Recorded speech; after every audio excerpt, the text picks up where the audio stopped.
Welcome back to the Arts Magazine show right here on KKFI 90.1 FM, your community radio station right here in Kansas City. I'm Michael Hogue, your host. We're going to move from Blue Springs, Missouri, across the metropolitan area to Overland Park, I guess, to, is it the Oak Park Mall, Christopher? It is. The theater that we're going to be using for the show is in the Oak Park Mall. It's in the upper level, and it is catty corner from Nordstrom's. It's over there. And so the Culture House, which is a theater group here in town, and they have youth theater, and they have other kinds of theater, and they have a dance studio.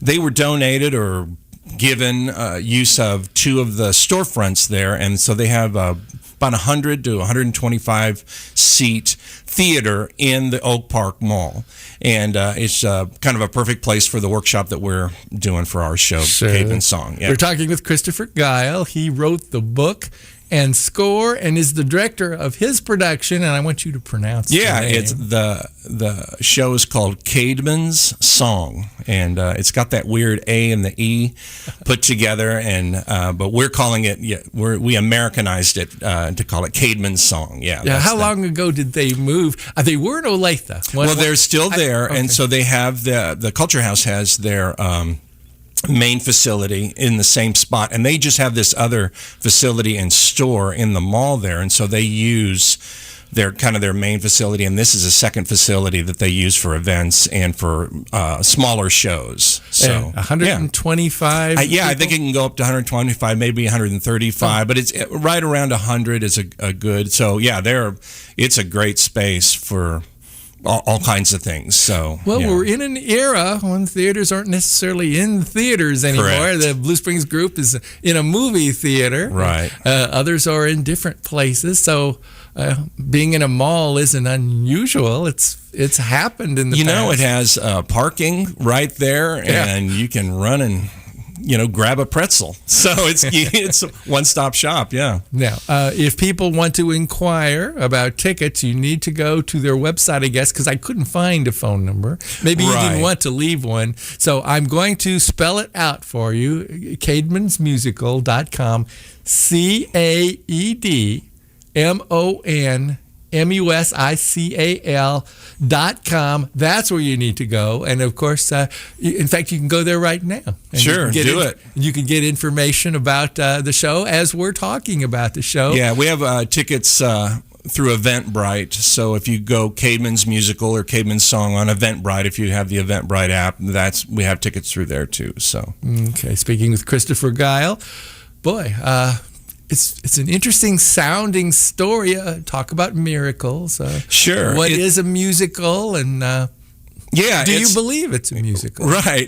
It's there's English lit people will know this story. It is about the first English poet and the first song or piece of poetry written in English called CÆDMON's Hymn, and it was written at a time where there was not a standardized English language. There was Latin and there was the Germanic languages. And so England itself was a divided nation and an occupied nation, and it had a lot of different varied languages at the time, and it coalesced into what was called Old English. And the first documented piece of art is this CÆDMON's Hymn, and there are 9 lines left from CÆDMON's Hymn that kind of appear all over England. And so it's well known to the British people, and it's well known to English lit people, because that's kind of the start of then English poetry in the mid 600s. All that stuff sounds pretty super boring, even as I said it. No. So let me say that it's really about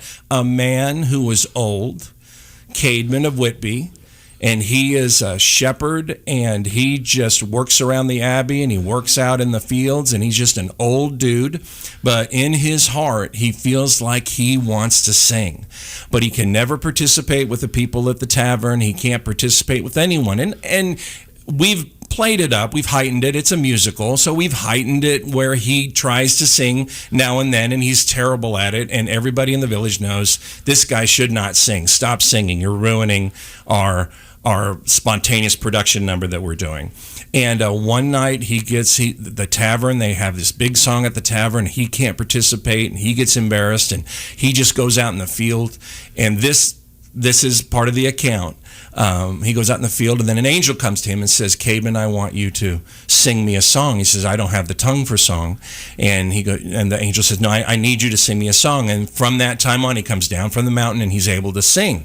And he's able to sing beautiful songs. As a matter of fact, he sings songs so well, they kind of employ him at the Abbey. And all of this comes from, I don't know if you've ever heard of, there's this author called the Venerable Bede. And the Venerable Bede is a man who wrote about the history of the English people in 750. So about 100 years later, he wrote this, and that's also kind of a seminal work of history and literature. And so that's where this story is tucked in there, real short story tucked in his account. And so I tell people that the Venerable Bede is a little bit like the Wikipedia of his day. You know, like when you go, if you want to know something about today, you get on Wikipedia. It may be wrong, but it's hardly ever proven wrong, you know? And that's what the Venerable Bede did. He ran around and got all these stories from all over England, and this was a story that he'd found, and he put it in his little history book, and I read it, and I said, a musical about a guy who can't sing, that's going to be tough to pull off, but I think that's interesting. So, yeah. Well, we can follow his progress. Most of the people, I guess, think, since this is possible, was this a miracle? Right. That's what that's our question. You know, that's kind of my pitch that I give to people, because all that history stuff, it can be a little, you know, thick for people. But when I pitch it to people, I say, hey, listen, do you know anyone in your life, maybe it's you, that just can't sing at all? As a matter of fact, when they do sing, do you kind of wish they would stop singing? If that person came to you tomorrow and sang the most beautiful song you've ever heard, would that be a miracle? Initially, I would think someone who knew something about it, taught them how to breathe properly, what pitch they should be on, because that's most important. Don't you discover that a lot of amateur people try to sing at a higher pitch than what they really can? Right. Someone needs to bring them down. Once they find the right pitch, sometimes they're not bad. True that. Yeah, that's true. All right. Yeah. So, but you know, in that era, I suppose, when we're talking, did you say 650? Yeah, in the 650s, yeah. And it was the premise of the show is, if you have a dream that's in your heart, that dream is there for a reason. And that's, you don't need to give up on that or call that silly. He in our show, he thinks it's just silly for me to want to do this. But later it ended up changing history, because at the time when the Catholic Church was in England, everything was done in Latin, and the common people didn't know Latin. And so what happened is CÆDMON was the first one to sing in the language of the people in his village, and then it basically changed what the church did. It's even to this day, they're called the vernacular hymns. And so this was the beginning of the vernacular hymns, where we will sing songs that people can understand, not just people who understand Latin. Yeah, so that was my opinion now, because I know a lot of Catholic friends. But you know, why a language that most people did not understand? That's counterproductive to, you know. Thank you for saying that comment, because there's a theme within the show that language can be used to separate people, or it can be used to bring people together. For instance, you're part of the theater world. I'm a part of the theater world. There's a lot of theater jargon that people that are not a part of the theater of the world will not understand. Like if I said to you, on their 11 o'clock number, that ingenue went up, she started skrelting. Yes. Like if I said that sentence to just some guy walking down the street, I might as well be speaking Latin.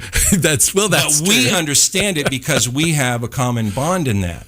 And so that's one of the themes of the show, is that, listen, you got to get to know people. You have to speak to them in ways that they can understand. You need to educate them on things. Just like a sports person could say, oh man, he came in on that blitz on the blind side. He scooped for 6. right? I mean, we understand because we understand football. Sure. So anyway, that's one of the underlying themes of the show. And the show is just a lot of silliness. Everything's very heightened. It's funny, and it's got songs and dances. It's a show, but that's the context of what we're doing. So. And I know we're going to get questions. The singer who went up, that means she lost her place. Momentarily forgot her lines. Yeah. And that happens to all of them. I saw an interview not too long ago. Maria Osmond forgot her lines. I saw her years ago at Starlight Theater, and she admitted in an interview later that she went up at a certain point, but they get back in place. If you're professional, you can cover it. When I was in college, I was in Godspell, and I had this monologue, and I went up, and I didn't know where I was in the show. And all the disciples are around me, and I just went, what? Where are we at? I just in the middle of the performance, and everyone, then they kind of bailed me out. But yeah, going up is what you do. They're supposed to bail you up. Yeah. That's one of the purposes of their being there. Yeah. And every professional knows that. Sure. Because nothing ever goes perfect, even in a professional production. You're working this through. You wrote the book and the score. Where did you come upon this information and this story? That's probably a story. Yeah, no, that's a good, thanks for asking that. It's I was in a bookstore in Houston in about 2005. And it was a business thing, and everyone else's flight had gone that night, and then in the morning. So I went to a Barnes & Noble, and I'm just wandering around, and I just pulled out this book that I bought about the Celts, and I just was flipping through. And that I ended up buying that book, and then it was just kind of tucked in that book. And I always kind of stuck it in the back of my mind, like that is a really interesting story. Then probably 2014, I'm thinking, someone said to me, they said, because I had lived in Nashville for a long time, had been a musician for a long time, songwriter for all my life, and so I understand the song part of it and the performing part of it and things like that. And someone had said to me, hey, if you were going to write a musical, like you write songs, if you're going to write a musical, what might be something that you would write about? Do you have an idea? And we were just like driving on a long distance trip, and I said, there's this story about CÆDMON of Whitby, an old man who couldn't sing, and then he could sing, and everything that happened. And I think that's an interesting thing. And that was the first time that all coalesced. Mm-hmm. Was like 2014.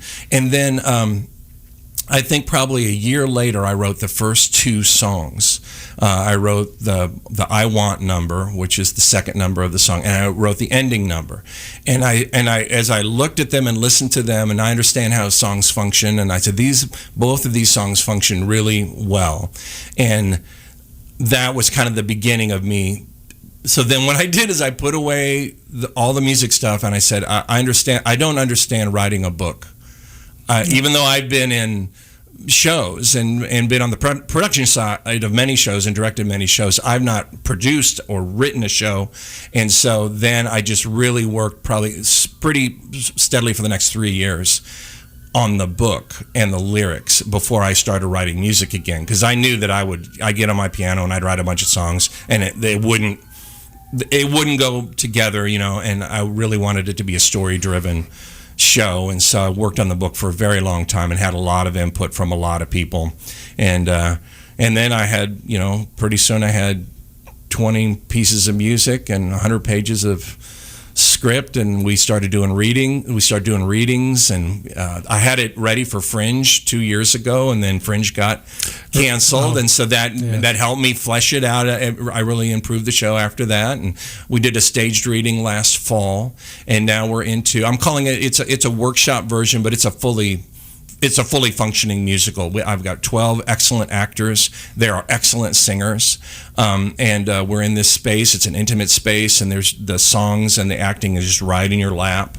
And so we're excited to do it. I'm excited to see how people react to it. I imagine most of the, I'm going to say townspeople, for lack of finding a better way to say it, Did they just assume it was a miracle? Not that it wasn't. It is, during that time, it was declared a miracle by the church. And so it was considered a miracle. CÆDMON was sainted. So now he is a Saint CÆDMON. And one of the other main characters is Hilda of Whitby. Hilda was someone at that time who had great popularity across the whole island of England. Even though there were a bunch of warring kingdoms, Hilda had this voice to all these, like the Kingdom of Mercia and Wales and all these places, and she was also part of that. And she's also a saint now, and she's a patron saint of. And I learned a lot of Catholic stuff. I'm not a Catholic, so I learned in my research of it. I thought this was an integral part of what we're doing, so I need to know about this. And I found the history fascinating. And she's also part of the musical, and she declared it a miracle, and then it was declared a miracle over in Rome. And so it is a bona fide. And there's even this scene where it talks about these guys come and they're going to try to put their stamp of approval on it. Is this a miracle or not? And there's even to this day this 5-point process by which the church says it's a miracle. And so we had this funny bit about those 5 points. And so sounds like bureaucracy. It is. And that's another thing, is there's a level of bureaucracy that's always funny. I pulled from a lot of different. I've had to pull from a lot of different things, a lot of different influences. I'm a big Monty Python fan, so there's a lot of Python-esque absurdity in the show, and I also was really kind of influenced by Come From Away. Have you seen Come From Away? I know. Just kind of the way they produce it, the look of it, where people are just on stage and they're changing costumes, just little costume pieces right there on stage, and then they turn around, then there's somebody different. So it's a pretty low tech. The show takes place within a college lecture, and the Venerable Bede is there, and you're taking a class, and he begins to explain this story. And so he's kind of ties it all together and walks around through the scenes. And if something is really too highbrow or this is too obscure, then he'll even step into the scene and say, "Hey, let me tell you what's going on." And so it's a very, I call it fourth wall light, or a very fourth wall. There's not really a fourth wall, is what I'm trying to say. Sure. Yeah, so people are in it. When you had your readings, what was the audience's reaction? We did a bunch of table reads, and I put about 45 different actors through the different table reads, and I listened to what they said, because they read a lot of scripts, and a lot of the changes really came from their perception of their character. It's like, oh, okay, as an actor, this didn't make sense to me. And so there was a lot of the adjustments to that. And then when we had kind of the bigger staged reading, it was, and when you do a staged reading, you're just reading the words and singing, and there's no blocking at all. And so some of it was, some of the characters are more action oriented than vocal oriented. So there'd be characters that were part of the story that, in a stage reading, they can't make an entrance or an exit. It doesn't make sense, and you're just hearing staged reading directions. I guess I'm kind of avoiding your question. No, so that's all right. Some things are hard to explain. So what happened is it wasn't what I expected. People found it a little bit more dramatic than I thought it was. I thought, this is really and they were like, oh, this is. And everyone's really liked the music, and everyone is fascinated with the stories. The actors that have been in the readings are very committed, and then the people that have seen it have been like, they have a lot of questions, and what about this? And they think about it later, and people end up loving the score. So, I know that I'm standing here and like pat myself on the back, but here I am doing it. No, but, we like it. You have music from an era. The year 650. Yeah. How is that different? Can people visualize? Here's again, I tried it. One of the things that I said to myself, and I've said to other people, once I got into the details, I started going, oh, I need to make these details right. And then I said to myself, this is a musical, it's not a documentary. So there is that. So with So I've given myself permission to have several different kinds of musical styles. So, there is kind of this Celtic pop-like music. It's all basically, there's a lot of pop music, acoustic pop music. Then we have some people that are, when there's a certain character, whenever he sings, it is more of and then I went to the piano, and then it's more of a classical feel, and it's more of a staccato and a metered feel. And then there's some musical theater songs, and then there's some other songs that just sound like me, like if I was writing a pop song. So there is I did say I want this kind of song, this kind of song, this kind of song. So every song, there are a couple songs that are similar, and there are some callbacks, but each of the songs are standalone, and some of it is kind of, I gotta admit, I did listen to a lot of the Elders. Really? When I was writing the local songs, group, the Elders? I listened to the local band, the Elders. And do you know Ian Byrne? A lot, yeah. So do you know Ian Byrne? I don't know, no, sir. But so that kind of informed some of the songs, and then some of the songs I just wanted to, it's good as a songwriter. You want to put yourself in your songs. So So it's, they'd be so happy to know that.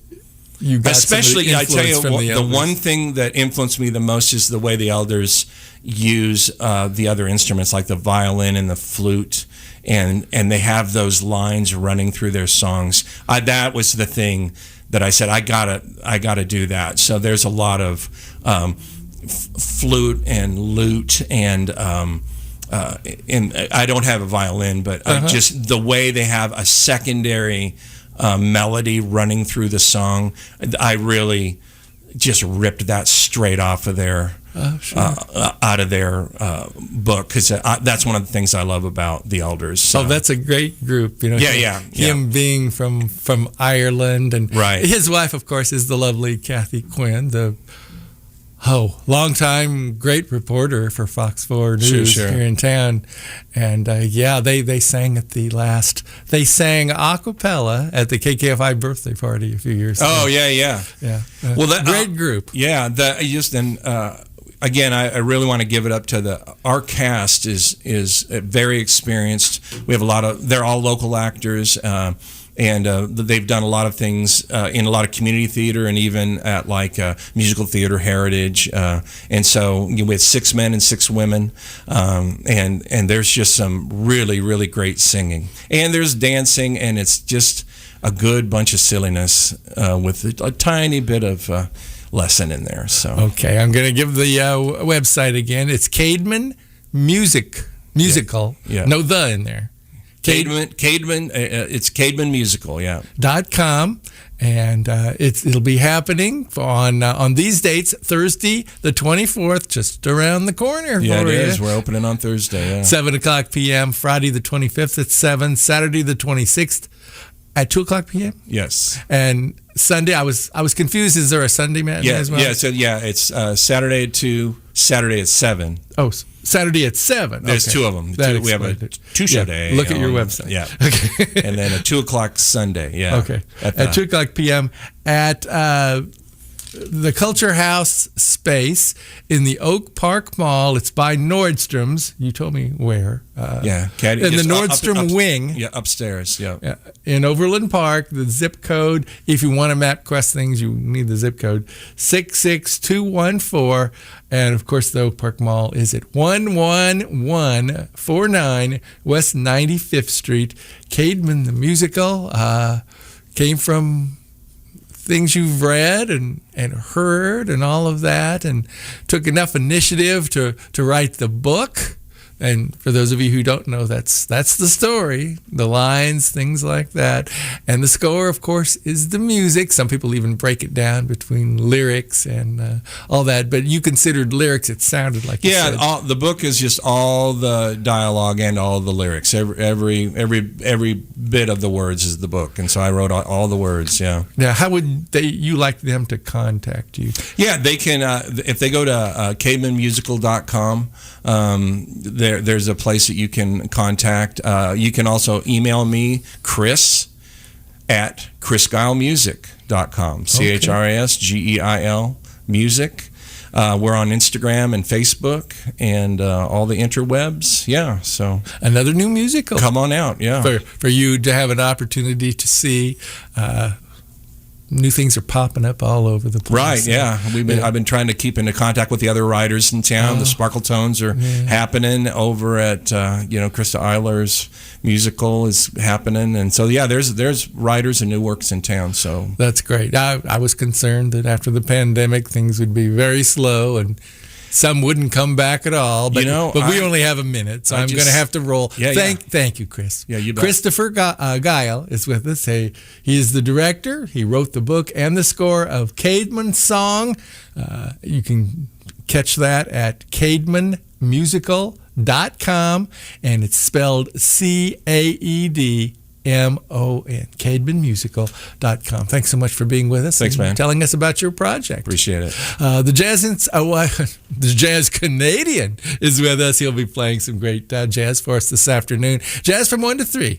Then the blues from 3 to 6 with Lady D right here on your community radio station, 90.1 FM KKFI, Kansas City's.